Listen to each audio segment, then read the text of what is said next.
Hi, I'm Sarah Faircloth. I'm here at Sangati Yoga, and I'm going to show you how to break down Sirsasana I. So that means that you can practice building up to the pose, and I'll also give you some pointers on how to help find your balance and how to create a really safe foundation to build the pose.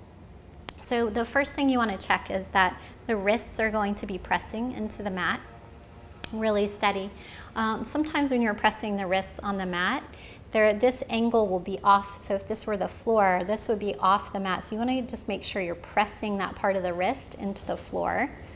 The pinky fingers then will be connecting. There'll be a little less weight on the pinky fingers when you do that. So opposed to this, you'll do like this.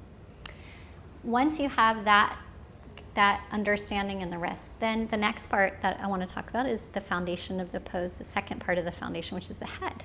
And that's anywhere between the hairline and the crown of the head. So you can place your forehead closer towards the forehead, the hairline, if you tend to have a forward head carriage or if your neck is flatter. I recommend going here. That gives you a little bit more curve in the neck and it's safer for the vertebrae of the neck. If you're more just aligned in your daily life with the head is more over the torso, then you can go more towards the crown of the head. And then one more thing for the headstand, once you have a good foundation, that brings us up into the shoulders, which will be a big factor even in keeping a good foundation. They support each other, and that's keeping the shoulders on the back. So I'll show you, this is a more rounded position. You want to make sure the shoulders are supporting you. That's going to keep the head and the neck in good alignment. Let me show you a couple placements for your hands. This is going to be more of a beginner variation. You have a U shape and the head would go right here, like this, okay? And then once you progress more, you can do the hands more like this and then place them right behind the head and even hold the back of the head. I still prefer, after all these years of doing yoga, I still prefer to do more of a U shape with my arms. It just gives me a little bit more room for my neck, and that feels really good for my headstand. Okay, so I'll show you a couple ways to come up. Hamstring flexibility is key for the pose.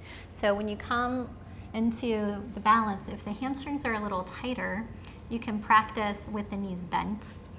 Once you place, here's the wrist, pressing down through the wrist, and you place where you want your head. Then you can lift the hips and walk the feet in, and I recommend just practicing this for a while. If you have that, there's a few ways to come up. You can kick up with one leg or just lifting up. You can also hop up with both feet, taking the knees even up towards the ceiling. That gives you a little bit more weight right over the head. Then you can pull the tailbone in and stretch the feet up. And then once you practice that for a while, you can even practice pressing up. So you have to walk the feet in enough. They float off the floor. Squeeze in. Watch how far back my hips go. The shoulders stay connected. I'm pushing down and letting the tailbone come forward as I lift the feet. So the hips will be more in line with the shoulders there. So those are the main foundational points for headstand, and then 3 ways to come up into headstand. I'll show you one more thing in the headstand, and that's the way the shoulders are connecting on the back. So when you're practicing coming into headstand, you want to make sure that the shoulders are not like this, rounded, that they're really connected. I'll show you from this angle as well. So they're not rounded like this, but they're connecting onto the back. Then you're gonna have a lot more support for your shoulders.